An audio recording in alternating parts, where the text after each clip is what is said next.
Welcome to Real Judaism with Rabbi Ari Klapper. Unfiltered wisdom for Jewish life. Okay, Bezras Hashem, we are back here on Daf Kuf Beis. Oh, just in time. We're starting here on Daf Kuf Beis, Oz Beis. We're talking about Talmud Torah. And Talmud Torah is, we're going to be discussing more. We started last week, but it's going to be about the essence of connecting to Hashem. Right? This is the same topic of that we started here in Chelek Dalid of les lea migar makum, that it doesn't have anything of itself.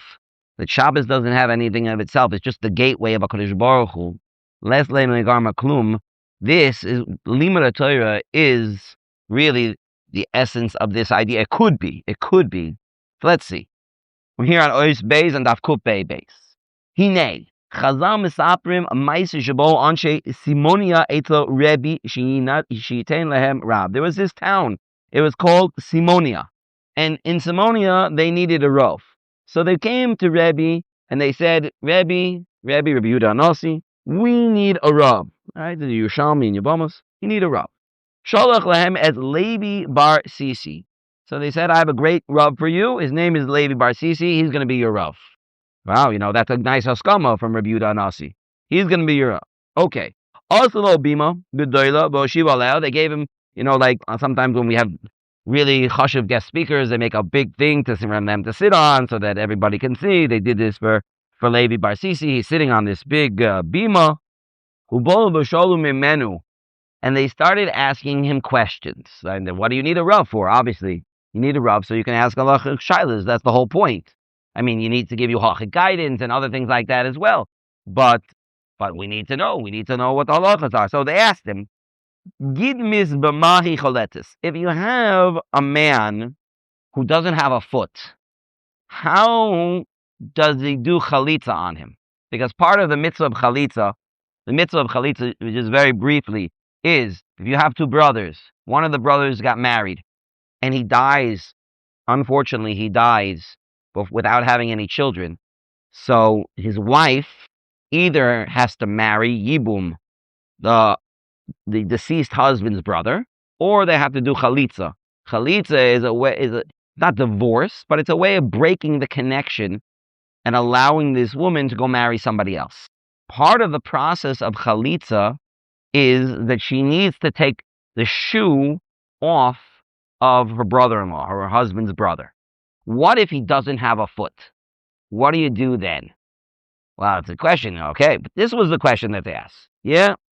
How did he do chalitza? This is the question they asked him. Below Yeshivam, he didn't give him an answer. It sounded like he didn't know. So they ask another question. Rokako dam madina. Part of another din of chalitza is that she has to spit in front of him, not on him, spit on the floor in front of him. Let's say she spits blood. Is that called enough of rokaka, of spitting? Is that your yotze for a chalitza? V'lo hashivo. And again, he didn't answer. Maybe that's why this is in Hilchas Yavam, in Yerushalmi Yevamos. This is the story. Sholu ba'agada. So they started asking him questions in Agadata. V'lo hashivam.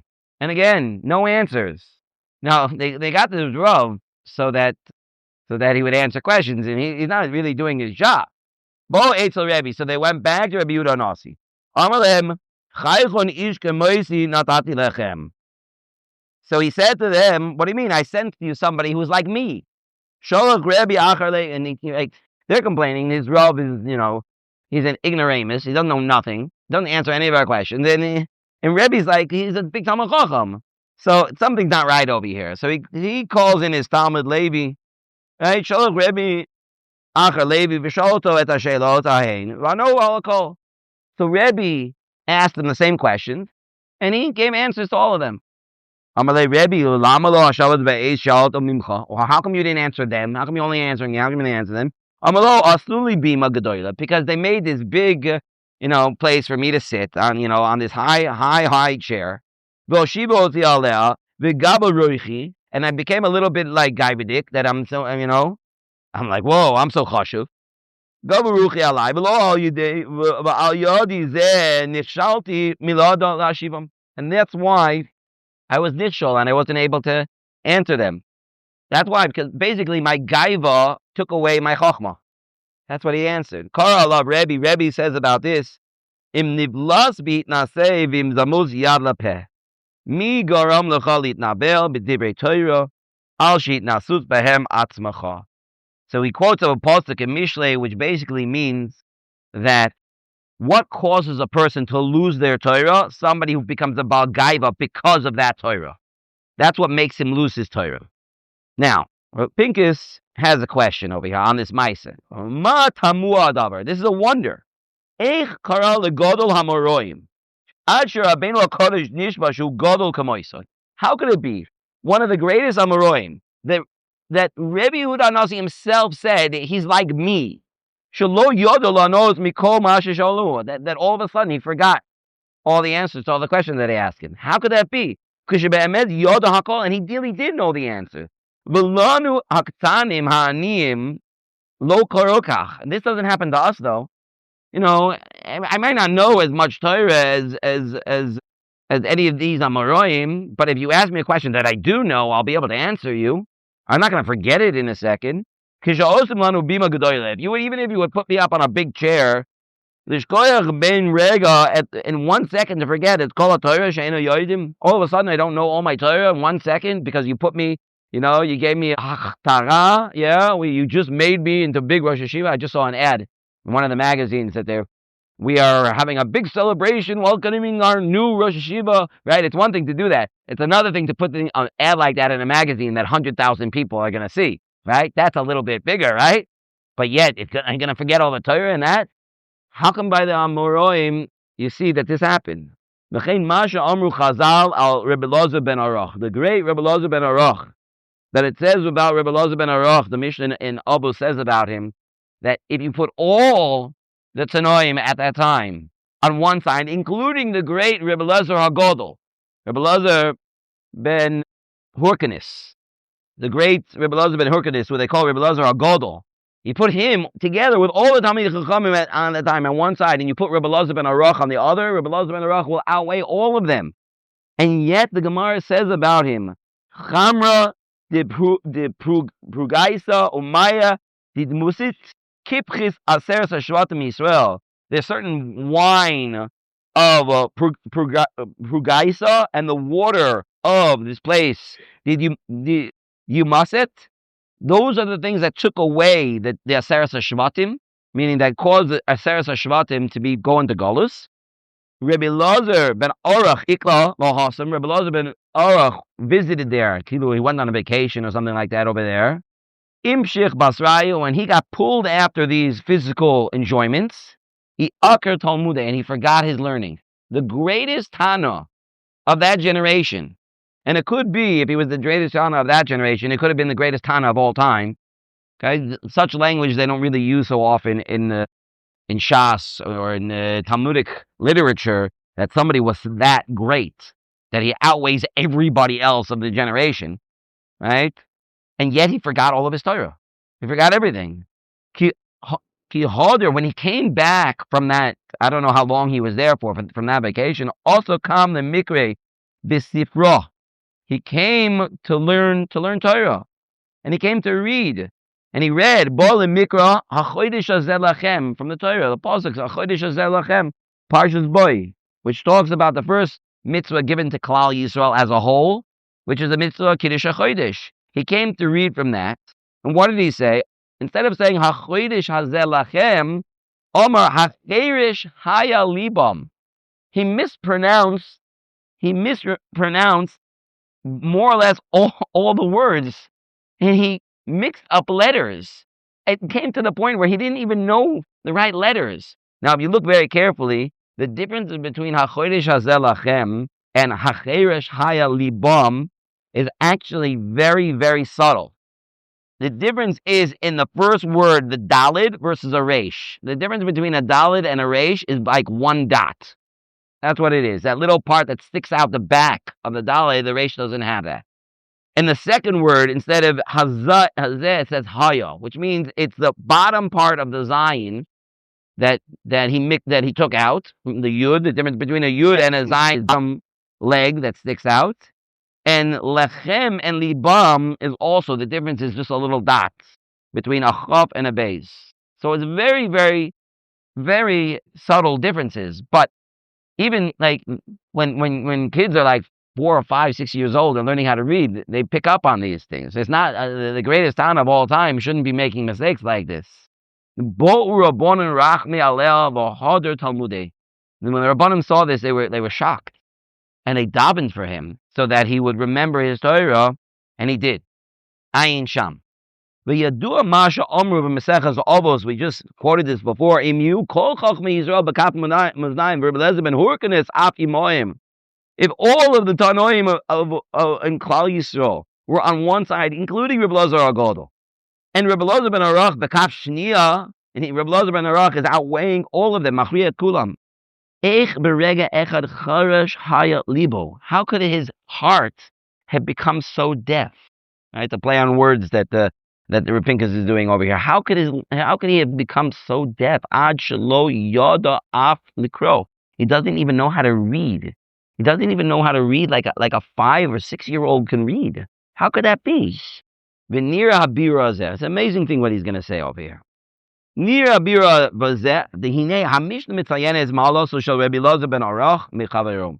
The Mishnah over there in Avos explains to us what was the maila that all the Talmidim of Rabbi Yochanan ben Zakkai, whom Rabbi Elazar ben Arach was one of them, what was each one's maila? Sha'al Rabbi Elazar ben Hurkanis, about Rabbi Elazar ben Hurkanis, it says, Shahaya godol mikol chaveru. He was greater than everyone. Why? Nemar bor sud she'eno ma'abetipa. He was compared to like a cistern that holds in water or wine or whatever it's holding, and it doesn't lose a drop. Means it's completely sealed. The bottom, the walls are completely sealed, that nothing will seep through, nothing will leak through. And that's what Rabbi Elazar ben Arach, ben Hurkanis was, which metaphorically it means that he was everything that he learned, he retained. He did not lose one drop of what he ever learned. Aval Rabbi Elazar ben Arach. What does it say about Rabbi Elazar ben Arach? Ne'emar shahayim k'mayan hamisgaber. His is like a fresh stream. Like it's like the difference between two different types of mikvahs. There's a mikvah that was made out of rainwater, where you have a bore of rainwater, and usually there's another bore that's connected to it. So it's water that you have, that you collected, and that's the source of the mikvah. The water doesn't get changed. Maybe the water that it's attached to gets changed in order to clean the mikvah, but the source of the kashrus of the mikvah comes from this bore of water that remains the same. And maybe they clean this one, and when they have that one, but lamaise, Rabbi Elazar ben Arach is the other type of mikvah, and that is a natural spring. A natural spring doesn't need the water is not saying every time the water changes. The water's changing all the time. It's natural. It constantly goes, right? You've been to the Arizal's mikvah in Tzvat, so that's one place where it's a natural spring. And it's amazing how freezing cold it is, especially during the summer. It is very, very cold. This mikvah, it's a natural spring. I actually think it's colder in the summer than it is in the winter. But so, okay, maybe other people had different experiences. It's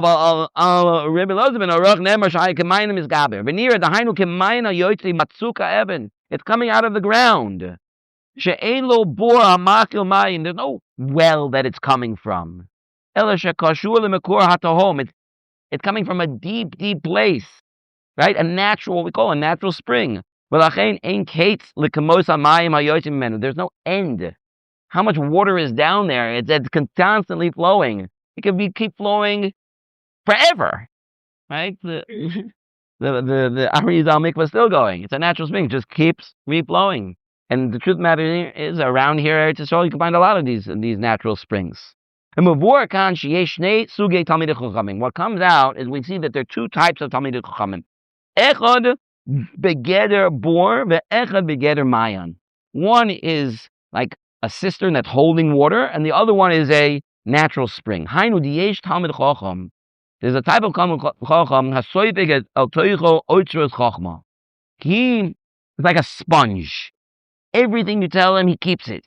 And he's like a storage house. He's like a safe. You tell him something, he has it. It's organized. It's in him. He doesn't lose it.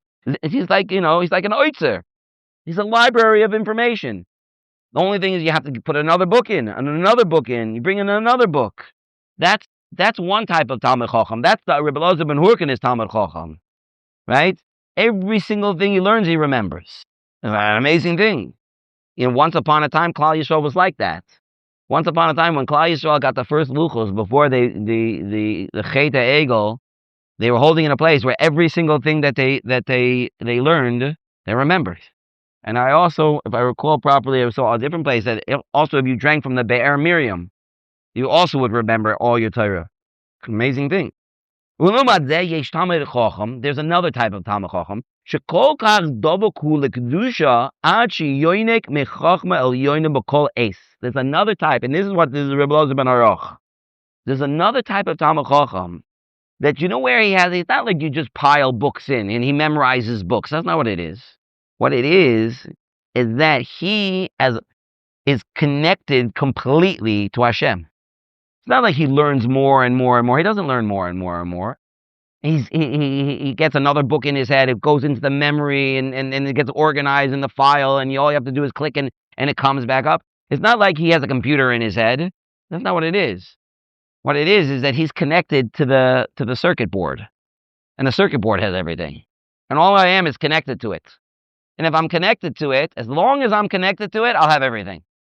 I'm not it, but I'm connected to it. But what's it? It is much bigger than every book in the library. It is everything. It's called a Torah. It's HaKadosh Baruch Hu.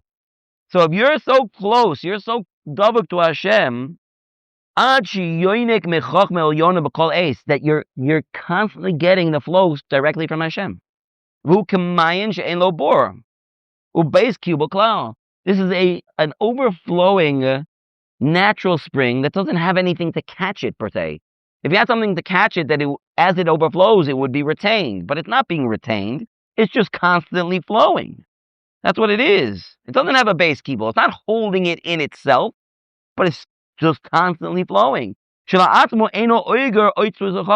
have it on its own. It's always getting from the source of everything. That's where he's getting it from. Mashal l'shnei b'nei Adam, shenoton ha'melech ashirus mufleges. The mashal, two people that the king gave them unbelievable amount of wealth. But not in the same way. Le'echad henik hoyin otzim shal kesef v'zav, v'l'sheni noton et maftech otrosav, v'ihir shalo lakachad misham kol ma'adaboi. One of them, he gave him a big fat check. He gave him tons of gold and silver. He brought a truckload of money to the guy's house. That's the first one. The second one is that he didn't give him any of that. What he did was, he said, "Come here, sir, come here. I have one thing to give you." And he took out a key. This is the key to Fort Knox. Anytime you need something, just come in. You don't even have to ask. That's it. That's what he got. The key to everything. That's the two types of chochmah. One, that HaKadosh Baruch Hu blessed him. You have more Torah and more Torah. It's like you have more money and more money and more money. Right? When we were kids, remember there was the cartoon about like this duck who was swimming through money. Right? He was like had this big money bin, and his favorite thing was to swim through money. Right? So that have so much money, like I like to swim in it. So maybe some people are actually like that. I don't know.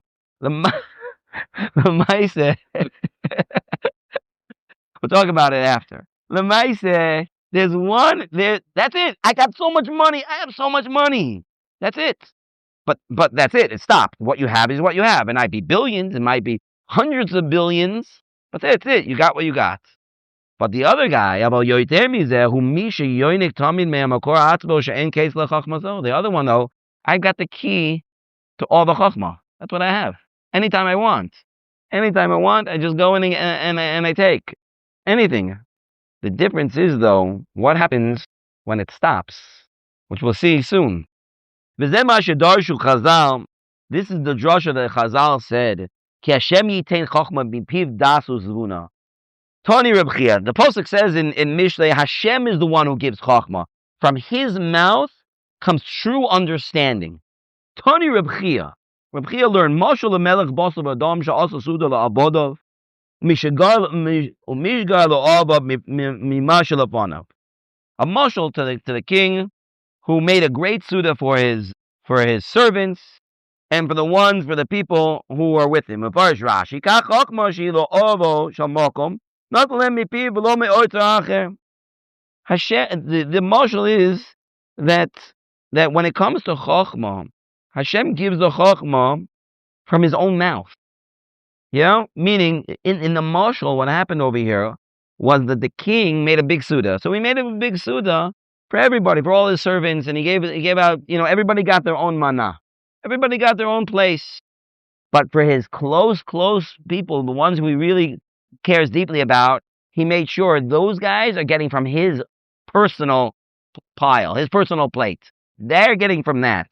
So the chochmah of that type of Talmud Chacham, he's getting his chochmah directly from Hashem. B'Yalkut Mishlei, Sham, in the Yalkut on Mishlei, the Medrash on Mishlei, it says, Amar Rabbi Yitzchak, Mashal Amad Over Doimer, Lamelch Shaylo Ben. A king, the mashal is to a king by the son, who bought me beis hasefer, Mata Tamchui Lifnei Aviv. He came back from school, and he sees that his father has a nice plate in front of him. Notal Aviv Chaticha v'Natalo. So his father saw his son come in, he took something from his plate, and he gave it to his son. Ma asa beno, but what did the son do? Amalo eini mivakesh, I only want ela mizeh shebetoch picha. You know that piece that you're eating now? That's the piece that I want. And because the king loved his son so much, the one that I have for myself, I'm giving to you. The one that I chose for myself, that's the one I'm giving you. That's what it means that HaKadosh Baruch Hu gave das, true understanding, tvuna, and the ability to learn, the ability to understand one thing from another, that He gave that to Klal Yisrael. That's Hashem's.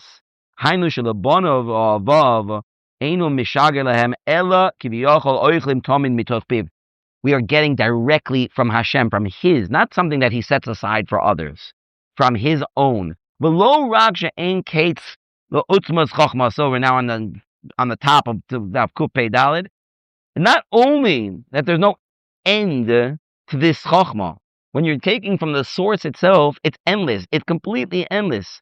Elokol hamahus hi acheret. It's not only that it's endless, quality it's different. Shemi boires lo oilam lo yuzakim umitzukim kimeu me mayan. If you have a cistern full of water, it's not going to be as crystal clear and sweet as natural spring water. It's not. It's not going to be as tasty. And just like the king, the son of the king, who only didn't want from the king's plate, he wanted what was in the king's mouth, or what was going into the king's mouth. This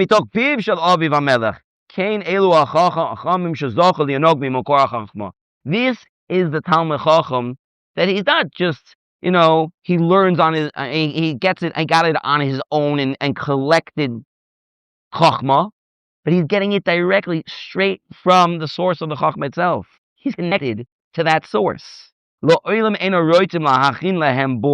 doesn't want even to collect it. He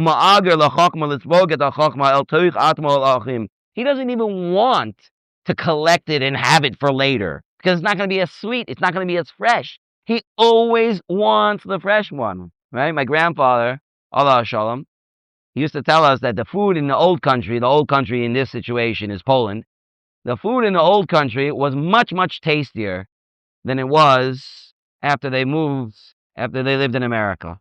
Why? Why was it much tastier? Because everything was fresh. They didn't have freezers. They didn't, you shechted a chicken, you ate it that night. That's what it was. Everything was fresh. Everything was, versus, I guess, you can put different sauces on it, but it's not the same taste as something that's been sitting in the freezer for the last 6 months or 3 months or 1 month or whatever long. It's not the same. It's not the same. That's what he said. It was much tastier. That's what he's saying over here. the chacham who's getting it directly from Hashem himself, that's what he wants. I don't want to be able to hoard it and be able to have it for later because it's just not as good.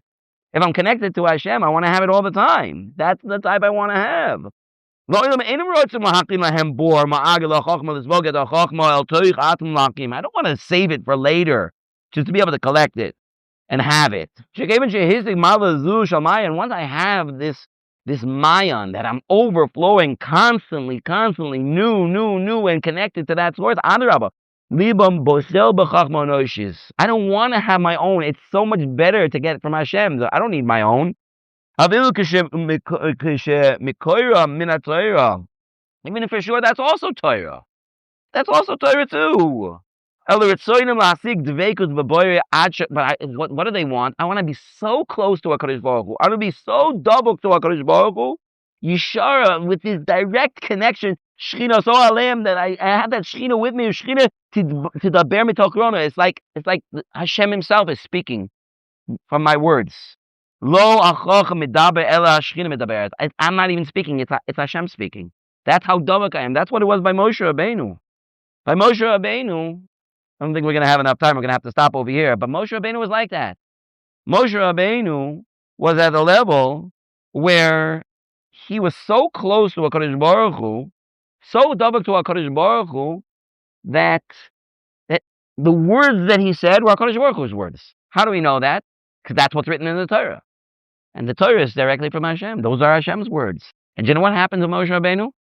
The Medrash says about Moshe Rabbeinu that when his time had come, he was fighting. He wanted to go into Eretz Yisrael.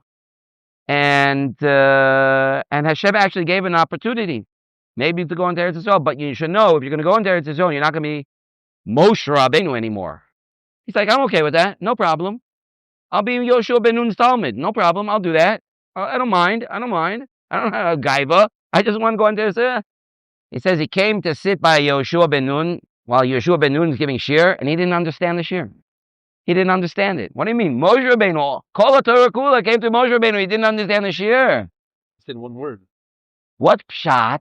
Pshat is that this whole time he never had anything from himself in the first place. He was just connected to Hashem. Hashem said, "Okay, I'll let you go." The connection severed. That's it. You're not supposed to be the leader anymore, Moshe.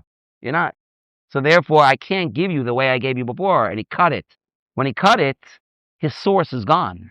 And he didn't have anything stored up because the whole time he was only getting from Hashem. And that's why he didn't understand anything. He didn't have anything because there was nothing from him in the first place. It was all the fact that he was connected to Hashem the whole time. It's unbelievable madrega. And if your person's at that madrega, they don't want from themselves. They don't even want it. They're much happier just to be connected to Hashem. But once it's gone, that's it. So, okay. Continue next week. Oh, could be. Thank you for joining Real Judaism, where we explore Torah's wisdom for real life. Created by J Foundations and produced by Eli Podcast Productions. Find more episodes at realjudaism.org and subscribe wherever you listen to podcasts.